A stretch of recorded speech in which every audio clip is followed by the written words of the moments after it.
सरसों का जो दाना है कितना छोटा है, और उस सरसों को दाने को अगर हमें गाय के सींग पर टिका दें, जितनी देर वो दाना टिक सकता है, सरसों का दाना कितना देर टिकेगा? रखेंगे गिर जाएगा। अगर उतनी देर भी हमारा मन सत्संग में लग गया तो हमारा कल्याण हो जाएगा। परंतु कई बार हम देखते हैं सत्संग में आते हैं, उधर से फोन आ गया, फोन सुन रहे हैं। सत्संग में बैठने से पहले हमारा मोबाइल जो है बंद हो जाना चाहिए। क्यों? घर में हम कह कर आए हैं ना कि हम सत्संग सुनने जा रहे हैं, तो घर से तो हमें कोई फोन आएगा नहीं। अगर बाहर से आए, जब हम सत्संग सुन के मोबाइल को ऑन करेंगे तो उसमें नंबर अपने आप आ जाएगा, उनसे बात कर लीजिए। इससे क्या होगा? हमारा ध्यान नहीं भटकेगा, ध्यान पूर्वक हम सुन सकते हैं। और महापुरुष सब यही बतलाते हैं कि मन लगा के सुनो और मन लगा के भगवान का पूजा करो। हम सब तो मनुष्य हैं, और फरमाते हैं महापुरुष का ध्यान करने के लिए, उनका गुणगान करने के लिए। यहाँ तक कि शंकर भगवान ने, उन्होंने भी तप किया, उन्होंने भी गुरु बनाया। क्यों? वो भगवान थे, नहीं बना सकते थे गुरु तो भी काम चल सकता था, पर ऐसा नहीं है। जो भगवान खुद गुरु धारण किए और गुरु धारण करके 87 वर्ष तप किया, तब जाके उनका कल्याण हुआ। हम आप जानते हैं प्रभु श्री राम, अभी हम सब पूजते हैं उनको, पूरा संसार पूजता है। अयोध्या में उनका जन्म हुआ, लेकिन किसी को ये मालूम नहीं हुआ कि ये भगवान हैं। अगर किसी को मालूम चल जाते कि ये भगवान हैं तो शायद उनको इतना कष्ट नहीं होता जो 14 साल वन में भटके।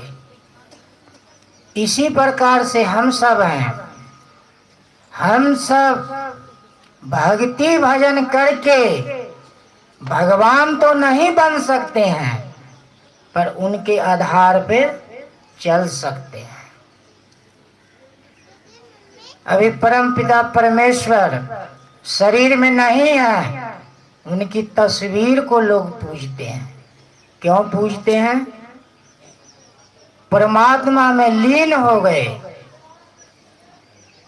और जो हमारे मन में बातें चलती थी वो जान जाते थे। क्यों जान जाते थे? उनको ज्ञान हो गया। तब से उन्होंने अपना शरीर को तपाया और ध्यान करके परमपिता परमेश्वर में लीन हो गए। इस वजह से आज उनको संसार पूजते हैं। नहीं तो मनुष्य तो वो भी थे, माँ के गर्भ से उन्होंने भी जन्म लिया और माँ के गर्भ से हम सब भी जन्म लिए हैं, लेकिन उनकी बराबरी हम नहीं कर सकते हैं। क्यों नहीं कर सकते हैं? परमपिता परमेश्वर को पिछला जन्म का पुण्य था, जो इस जन्म में खुद भगवान बन गए। इसी प्रकार से हम सब हैं। अगर हम इस जन्म में थोड़ी थोड़ी भी भक्ति करेंगे तो अगला जन्म जो है अब बस मनुष्य का ही मिलेगा। अगला जन्म मनुष्य का मिलेगा, पशु पक्षी का नहीं मिलेगा। परंतु मातों बहनों, जब हम उनका गुणगान करेंगे तभी हमें लाभ होगा। एक समय की बात है, एक महात्मा एक आदमी को कहता था, भाई तुम दीक्षा ले लो, दीक्षा ले लो। तो वो मनुष्य कहता था, बाबा अभी हमारी उम्र ही क्या हुआ है, अभी तो हमारे बेटा है बेटी है, उनको पढ़ाना लिखाना है और फिर उनका शादी विवाह करना है, उसके बाद सोचेंगे। कहा अच्छा, फिर चले गए। कुछ दिन बाद फिर आए तो बाबा आप दीक्षा ले लो।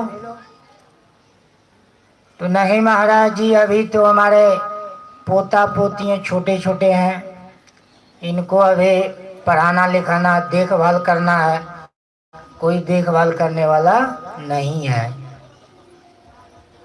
फिर महात्मा जी वापस चले गए। फिर कुछ दिन के बाद आए, तब तक राम नाम सत हो गए। वहाँ पे पूछा घर वालों से कि जो बाबा थे बुजुर्ग कहाँ है। कहता बाबा वो तो शरीर छोड़ गए, अब नहीं है संसार में। कहा अच्छा। महात्मा जो थे पहुँचे पुरुष थे, उन्होंने ध्यान लगाकर देखा कि वो आदमी कहाँ गया। जब वो देखते हैं तो वो अपने द्वार पे बैल के कोखी में जन्म ले लेते हैं। जब बैल बन गए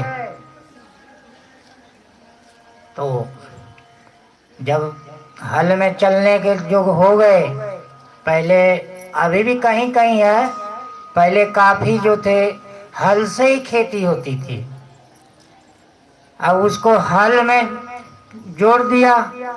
अब हल वो खींच ही नहीं पा रहा है, हल खींच नहीं पा रहा है, ऊपर से डंडा मार रहे हैं, कितनों डंडा मार रहे हो, बैठ जाते हैं, उठता ही नहीं है। इतने काल में क्या होता है, एक दिन वही महात्मा उसी रात से आ रहे हैं।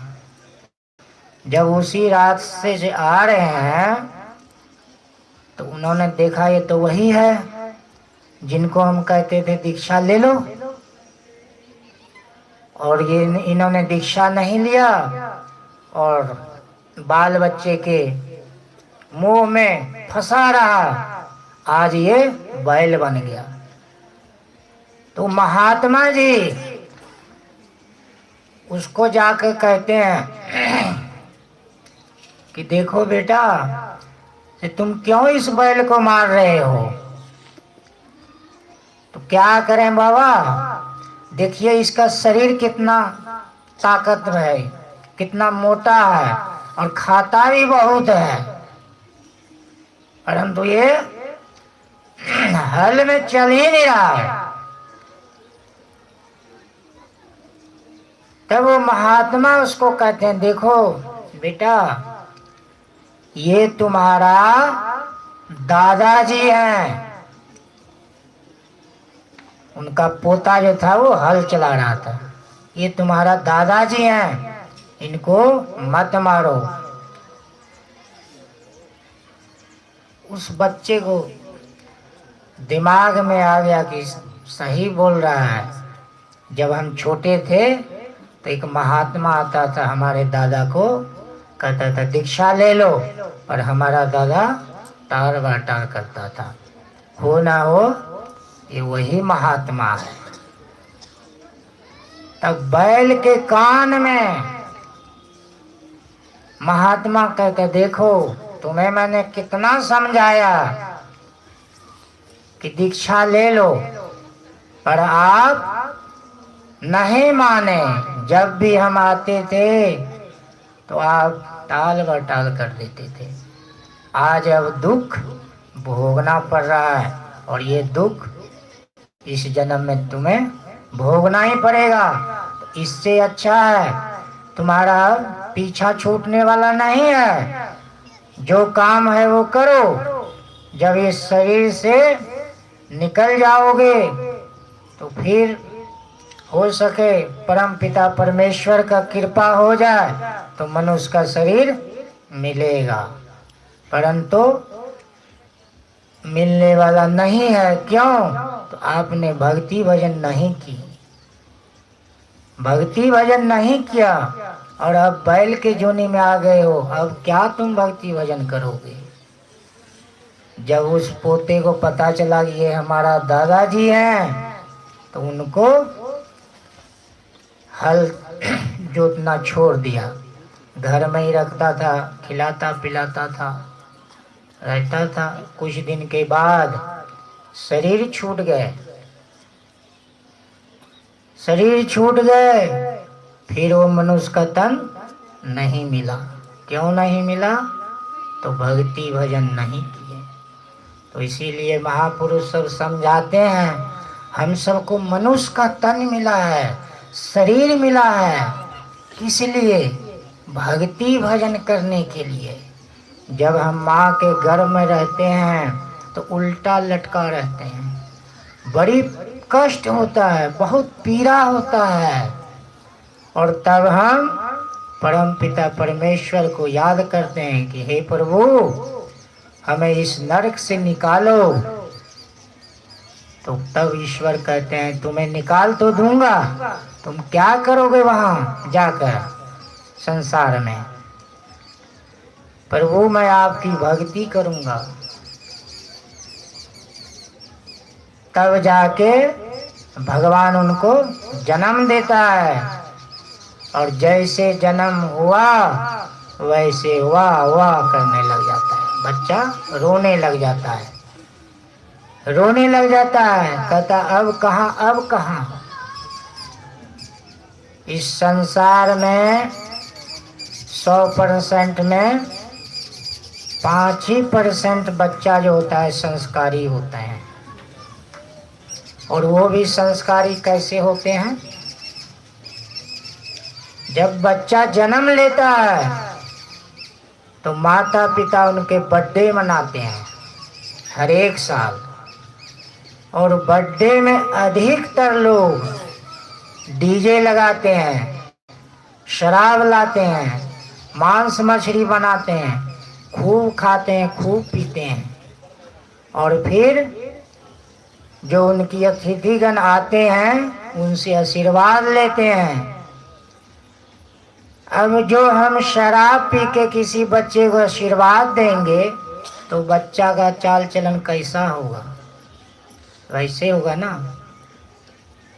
और 10% जो माता पिता हैं बच्चे के बर्थडे मनाते हैं, सत्संग करवाते हैं, महापुरुष को घर बुला के चरण धरवाते हैं ताकि हमारा घर शुद्ध हो जाए। और जब फिर महापुरुष उन बच्चे को आशीर्वाद देते हैं तो वो बच्चा गलत रास्ते पे नहीं चल सकते हैं।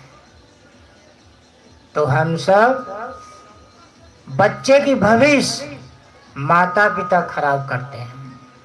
बच्चे को क्या पता है? आज बच्चा जन्म लिया, साल का हो गया, 2 साल का हो गया, 5 साल का हो गया, बच्चे को कुछ पता नहीं है। पर जैसे उनकी माँ बाप उनको संस्कार देंगे वैसे बच्चे बनेंगे। अगर आप अच्छा संस्कार देंगे तो अच्छा बच्चा बनेंगे, और आगे चलकर वो बच्चा माता पिता का सेवा करेंगे, कभी उनको दुख नहीं देंगे। और जो बच्चा बिगड़ गया वो माता पिता को भी नहीं देखेंगे। कई माता पिता रोते हैं कि मेरा बच्चा ठीक नहीं है, बिगड़ गया, गलत संगति में पड़ गया। बच्चा नहीं पड़ा गलत संगति में, गलत संगति में हम आप पड़े। क्यों? हम शराब पी रहे हैं तो हमारा बच्चा देख रहा है कि मेरा पिताजी क्या कर रहे हैं, तो वही बच्चा सीखेंगे ना। अब ये तो नहीं है हम शराब पी रहे हैं और बच्चा सत्संगी बन जाएंगे, है संभव? तो इसीलिए हम सबको ये फर्ज बनता है कि बर्थडे मनाओ, बहुत खुशी की बात है, लेकिन उनके उपलब्ध में सत्संग कराओ। सत्संग नहीं कराना है, किसी को होता है नहीं अभी पैसा नहीं है, नहीं करा पाएंगे, तो वहाँ पे भगवान का तस्वीर लगाइए, उनको माथा टेकिए, ताकि हमारा बच्चा भी उनको माथा टेके। और घर में मांस मछली कभी नहीं लाना चाहिए, कभी शराब नहीं लाना चाहिए, और न ही माता पिता को शराब पी के बच्चे को सामना होना चाहिए। तो कहने सुनने की तो बहुत बातें हैं, हमारा टाइम जो है समाप्त हो रहा है। आगे बाबागण से सुनेंगे तो विशेष लाभ होगा। श्री सद्गुरु महाराज की जय।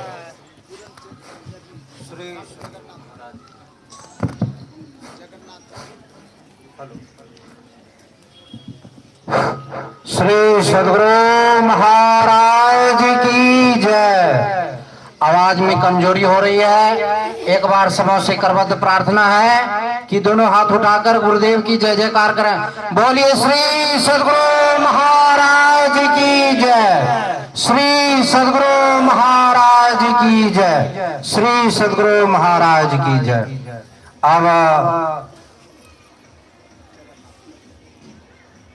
स्वामी जगन्नाथ बाबा के आगे माइक व्यवस्थित हो चुका है और वे आप लोगों की सेवा में 25 मिनट तक मनुष्य शरीर की उपादेयता पर आप लोगों को सुनाएंगे। बोलिए श्री सद्गुरु महाराज की जय।